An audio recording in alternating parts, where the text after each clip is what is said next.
Magandang araw! Ang ibabahagi ko ngayong araw ay ang epekto ng kolonisasyon sa wika. Magbasa, makinig, matuto at magsaya. Ako si Binibining Menya. Handa na ba kayo? Tara na, umpisa na nating isa-isahin at pirapirasuhin ang mga detalyeng nakapaloob dito. Maaari kong ibigay ang soft copy ng video na ito, mag-email ka lamang o kaya naman ay mag-message sa aking Facebook page. Ilalagay ko ang aking email sa gitnang bahagi ng video at ang Facebook page naman ay sa huling bahagi matatagpuan. Maraming salamat sa panonood! Tulad ng binanggit ko kanina, ang ibabahagi ko ngayong araw ay ang epekto ng kolonisasyon sa wika. Ang kolonisasyon ng Pilipinas sa mga Espanyol, Amerikano at Hapon ay nagdulot ng malalaking pagbabago sa wika at kultura ng bansa.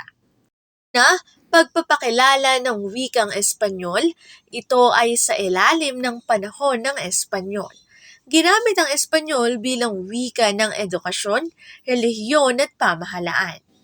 Bagamat hindi ito lubos na naipasa sa karamihan ng mga Pilipino, maraming salitang Espanyol ang naisama sa Filipino tulad ng mesa, silya, bintana at mga termino sa kalendaryo.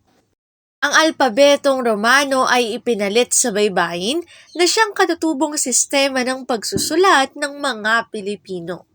Kalawa, paglaganap ng Ingles, ito naman ay sa ilalim ng panahon ng Amerikano. Ginamit ang Ingles bilang pangunahing wika ng edukasyon at gobyerno. Maraming salitang Ingles ang hiniram at ginagamit pa rin sa kasalukuyan, lalo na sa agham, teknolohiya, batas at negosyo.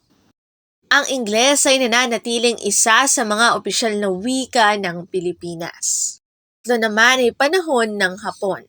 Sa panahong ito ay pinagbawal ang paggamit ng Ingles at itinaguyod ang paggamit ng Tagalog at Nihongo. Dahil dito, naging mas malawak ang paggamit ng Tagalog sa iba't ibang rehiyon. Dito na nagtatapos ang aking pagbabahagi. Sana ay marami kayong natutuhan. Muli magbasa, makinig, matuto at magsaya. Ako si Binibining Menya. Paalam! Paalala, ang wikang Filipino ay mapagpalaya, atin natin itong gamitin, mahalin at mas paunlarin.